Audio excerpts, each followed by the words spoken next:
Forest Department, Animal Husbandry కూర్చొని కూర్చొని I'll take it forward. That is better. అవసరమైతే ఏమన్నా ప్రొటెక్టెడ్ హిల్ ఒకటి క్రియేట్ చేసి అక్కడ ఏమన్నా వదిలిపెట్టగలుగుతామా, ఏం చేయగలుగుతాం విత్ ఫార్డర్ డెవలప్మెంట్ ఎవరిథింగ్. వీటికంతా ఫార్డర్ డెవలప్మెంట్ కానీ ఫారెస్ట్ ఏరియాలో ఉంటే ఊర్ల మీద తక్కువ వస్తాయి, అది లేనప్పుడు ఇంకా పొలం మీదకి వస్తాయి. ఈవెన్ ఇంకా వేరియస్ ఇవి ఉంటాయి అన్నీ కూడా. ఫారెస్ట్ అనిమల్స్ అన్నీ ఎప్పుడు ఫార్డర్ లేదో అప్పుడు వచ్చేస్తూ ఉంటాయి. How much acreage it is affecting? It is impacting around 800 acres, sir. 800. Around 4 villages. Around how many farmers are getting affected? Because Farmers వరకు 350 farmers ఉన్నారు సార్ నాకు. అంటే 4 villages sir. Total stretch in the Krishna river 25 kilometre వస్తుంది sir మొత్తం ఆవులు వచ్చేది చూస్తే. ఆ 25 కిలోమీటర్కి సోలార్ ఫెన్సింగ్ అనుకున్నాము. బట్ ఏ డిపార్ట్మెంట్ నుంచి కూడా సపోర్ట్ మెయిన్లీ అదే ఫారెస్ట్ వాళ్ళు చేయాలా లేదా అనిమల్ హస్బెండరీ వాళ్ళు చేయాలా అనే దాంట్లో కొంచెం అడిగాం sir. Sir coming back to monkeys sir, it is increasing menace, sir. Manual conflict will be there. And regular demand from the public is to go for culling, which law does not allow for monkeys. On long run, we need to have a policy at the panchayati level, sir. With the panchayati funds, if panchayati can able to manage the capturing activity is concerned, కొంచెం తగ్గుతుంది sir. ఇది not only agriculture sir, వాళ్ళ పిల్లల మీద పడుతున్నాయి. Even ఇంటి దగ్గర వాళ్ళు ఏమైనా బయట పెట్టుకుంటే అది కూడా చేస్తున్నాయి, డిస్టర్బ్ చేస్తున్నాయి. It's creating psychological problem also sir in coming days. That need to be holistically looked after sir. Okay, మీరు వర్కౌట్ చేయండి దాన్ని. మీ ఇద్దరు forest and also animal husbandry, both of you can sit together. and both sir, and collectively it is one is about monkeys, about wild cattle, and also street dogs. We'll coordinate and we'll find out. Panchayati Raj municipal administration కూడా సంబంధం గట్రా 3 coordinate చేసి we have to find a solution. ఉన్నాయి best practices, you have to implement. ఇప్పుడు ఒక పని చేస్తాం. Anything brief sir. One small issue, sir. Actually, in Nellore district, sir, we are facing problem from Tamil Nadu, sir. They are repeatedly big boats, fishing boats are coming, sir, and these are big trawlers, sir. So our boats are very small, sir, and these big trawlers, sir, they are taking the maximum catch, sir. So recently 2 boats were also seized, sir, and we gave a stern letter to them that they should not be entering the water of AP, sir. But last week we saw another 4 boats coming, sir. So now it is becoming, the issue is becoming intense, sir, and all along the coast the fishermen are agitating, sir, on this. Between Tamil Nadu fishermen and ఈ problem ఎప్పుడూ ఉంది. ఈ మధ్య కాలంలో west బెంగాల్లో, ఇది బంగ్లాదేశ్, అక్కడ fishermen మన దగ్గరికి వచ్చారు, మనవాళ్ళు అక్కడికి పోయారు. వాళ్ళని అక్కడ వాళ్ళు అరెస్ట్ చేశారు, మనవాళ్ళని ఇక్కడ మనం అరెస్ట్ చేసాం. ఇప్పుడు స్వాపింగ్ చేసే పరిస్థితి వచ్చాం. అంటే వీళ్ళు కొంచెం మనం కూడా డిసిప్లిన్ పెట్టాలి, వాళ్ళని డిసిప్లిన్ పెట్టాలి. మీరు ఒకసారి టేకప్ చేయండి.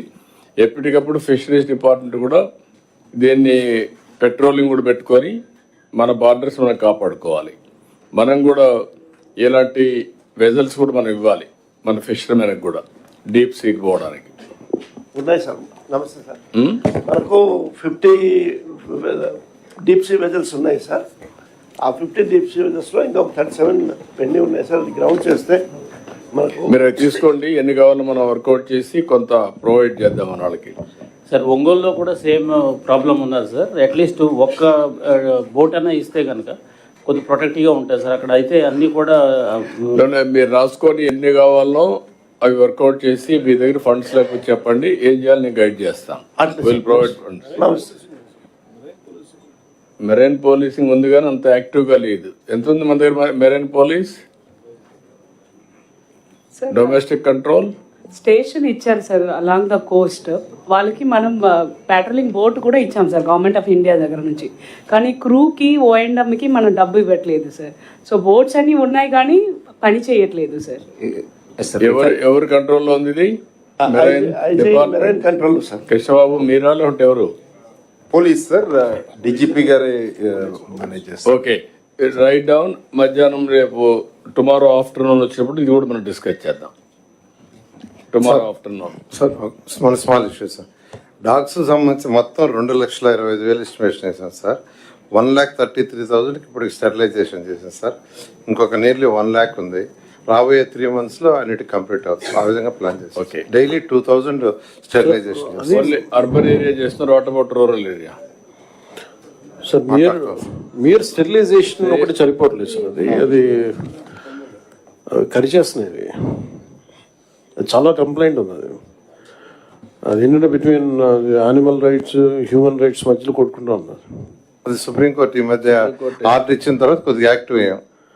అంతకుముందు సెన్సిటివ్ గా ఉండకుండా కొంచెం ఒక యాక్షన్ తీసుకోవాలనుకుంటున్నాం. వాడు చాలా ఫర్మ్ గా చెప్పారు యాక్షన్ తీసుకోమని. గవర్నమెంట్ తీసుకోవడం లేదని స్ట్రీమ్ లైన్ చేయాలి. ఈ ప్రెషర్ గ్రూప్స్ కి కొంచెం ఇబ్బంది పడకుండా కొంచెం వీ షుడ్ టేక్ లీడ్. అంతకుముందు అంటే కమిషనర్స్ మీద కేసులు కూడా వచ్చినాయి, డాగ్స్ చేస్తున్నాయని. ఇప్పుడు సుప్రీంకోర్టు ఆర్డర్ వచ్చిన తర్వాత యాక్టివ్ గా కమిషనర్స్ కూడా చేస్తున్నారు. ఎప్పుడు ఈ కాన్ఫ్లిక్ట్ ఉంటుంది NGOs versus to civil protection. Animal protection ఒక పక్క, సివిలియన్స్ ప్రొటెక్షన్ ఒక పక్క, అన్ని బ్యాలెన్స్ చేయాలి. సుప్రీంకోర్టు చెప్పారు కాబట్టి విల్ వర్క్ ఇట్ అవుట్. అగ్రికల్చర్కి సంబంధించి సరే ఇండస్ట్రీ సర్వీస్ సెక్టర్ క్లారిటీ ఇచ్చాం, మీరు ఫోకస్ చేయాలి. అగ్రికల్చర్కి సంబంధించి will have a action plan. సెపరేట్గా ఒకసారి వీడియో కాన్ఫరెన్స్ పెట్టుకొని మనం అందరూ కూడా క్లారిటీ ఇస్తాం డౌన్ బిలో అగ్రికల్చర్ సెక్టర్ అంతా, ఇన్క్లూడింగ్ నేచురల్ ఫార్మింగ్. ఇది కూడా మీరు ఫోకస్ చేయాలి. ఈ 4 డిపార్ట్మెంట్లు నేచురల్ ఫార్మింగ్ కలిపి will have a meeting, will give clarity. ఈ 3 సీజన్లో మీరు తయారు చేసినటువంటి రిపోర్ట్స్ అన్ని కన్సాలిడేట్ చేసుకోండి. ఎంతవరకు అక్యురసీ వచ్చింది, ఇది రైట్ అని మేము కూడా ఒకసారి స్టేట్ అంతా చేసి will finalise. Can we make it month end?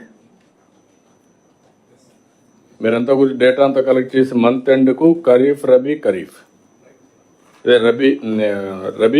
Rabi 3 seasons sir December 25th date ఇచ్చారు. 25th మీరు ఫైనలైజ్ చేయండి. ఎస్, ఆ రోజు మొత్తం డిపార్ట్మెంట్కి కానీ మీకు క్లారిటీ వచ్చేస్తే will communicate everybody. Okay sir Manyam నుంచి సార్. ఇంక అయిపోయిన time sir 1 minute sir. Sir Sammakka Sarakka Jatara లాగా మనకు పోలమాంబ జాతర మన్యంలో famous sir. It's a state function also sir. So ఒకటి తమరు ఫస్ట్ టైం వస్తే బాగుంటుంది అనేది ఒకటి sir. So that can be focused అనేది సార్. మన్యంకి ఒక ఎలివేషన్ వస్తుంది అనేటువంటిది సార్. రెండోది ఎవరి ఇయర్ బడ్జెట్ అయితే మెన్షన్ చేస్తున్నారు కానీ రిలీజ్ కావట్లేదు సార్. సో టూరిస్టులు కూడా ఇంటర్నేషనల్ ఇప్పుడు బాగా అట్రాక్ట్ అవుతున్నారు సార్ ట్రైబల్ టూరిజంకు. సో డూ వన్ థింగ్, అది స్టేట్ ఫెస్టివల్ గా డిక్లేర్ చేసి సార్ చేశారు sir already state function sir. ఒక పని చేద్దామి, ఎండోమెంట్ నుంచి కామన్ గుడ్ ఫండ్ నుంచి కూడా ఇవ్వచ్చు. Will give it. దాంట్లో 2 గైడ్లైన్స్ ఫ్రేమ్ చేసుకొని ఈ ఫెస్టివల్స్ అన్ని ప్రమోట్ చేయడానికి జాతరలు కానీ కల్చర్లు కానీ ఇవన్నీ అక్కడ కూడా ఇస్తాం. Will work it out. Sir రెండో చిన్న సబ్మిషన్స్ సార్. మనకి 70,000 ఎకరాల్లో క్యాష్ ఉంది సార్ మన్యంలో సార్. అయితే ఓన్లీ నట్ ఒకటే వాడుతున్నాం సార్. ఫ్రూట్ వచ్చి it reduces diabetic and it is consist of iron, magnesium, zinc, high rich values ఉంటుంది సార్. ఇది ఈటింగ్ హ్యాబిట్ ఒకటి మనం లేదు సార్. సో ఒకటి ఏంటంటే eat seasonal fruit and eat local fruit అనేది కాన్సెప్ట్ సార్. మనకు కామన్ మెనూ వల్ల ఏమవుతుందంటే ఈవెన్ పైనాపిల్ కూడా మాకు ఒక 3,000 ఎకరాల్లో పండుతుంది sir. So if you permit sir local ఫ్రూట్స్ని ఆ సీజన్లో పిల్లలకు పెట్టడానికి ఒకటి సార్. రెండోది స్టేట్ అంతా కూడా మేము పంపించడానికి కూడా ఏమన్నా పర్మిషన్ ఇస్తే మీరు అది ఒకసారి టెస్ట్ చేసి దాని యొక్క న్యూట్రిషన్ వాల్యూ కూడా then will you can use it and then you can send it. దాన్ని ఒకసారి horticulture department can test it. Yes sir. Immediate చేయండి. Yes, sir. ఓకే. కాబట్టి 25వ తారీఖు మళ్ళీ ఒకసారి మీకు క్లారిటీ ఇస్తాం మొత్తం యాక్షన్ ప్లాన్ అగ్రికల్చర్ గురించి. So will disperse for lunch meeting 2:15. Okay, 2:20కి విల్ రీఅసెంబుల్. Thank you.